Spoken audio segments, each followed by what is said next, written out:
కల్వారి గిరిపై నన్ను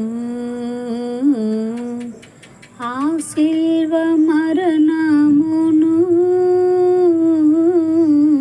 కల్వారి గిరిపై నన్ను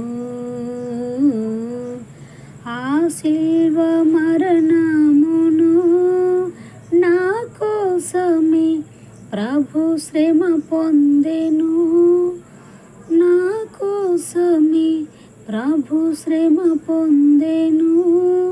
నా పాపమంతటిని క్షమించెను. నా పాపమంతటిని క్షమించెను. నన్నెంతగానో ప్రేమించెను.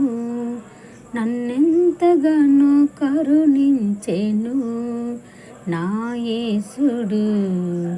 నా పాపము నా శాపము తొలగించెను. నన్ను కరుణించెను.